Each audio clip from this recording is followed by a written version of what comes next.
Mina olen Eeva Üprus ja töötan nüüd 4. aastat Tartu Maarja tugikeskuses ja rehabilitatsioonimeeskonnas psühholoogina. Meie töötame siis Maarja kooli juures, pakume intellektipuudega noortele ja lastele mõtestatud tegevust selle aja jooksul, kui nad ei ole õppetegevustes. Meil on tugikeskuses praegu 13 last raske ja sügava vaimupuudega, lisaks erinevad igasugused diagnoosid ja märgid. Ja sellest segapudrust me üritame siis kuidagi leida üles selle imelise inimesega, kellega tööd teha. Me usume, et kõige lihtsam ja kõige ilusam on töötada inimese tugevustega, mis meil kõigil on kuskil olemas, aga sageli väga ära peidetud ja intellektipuudega inimesed vajavad natuke rohkem abi selle tugevuse üles leidmisel. Meie päeva sisuks on täiesti tavalised peretegevused.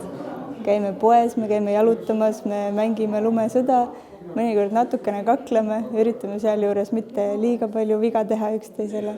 On hästi palju rõõmu, on hästi palju muresid, kõike on kogu aeg nii palju.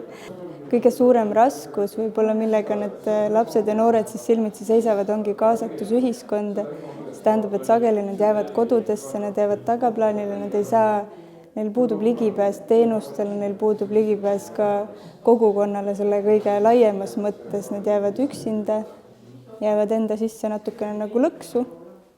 Ja selleks on väga hea, kui me püüame tuua neid lähemale endale, sest et mõnikord nemad ei saa seda ise teha, meie juurde tulla.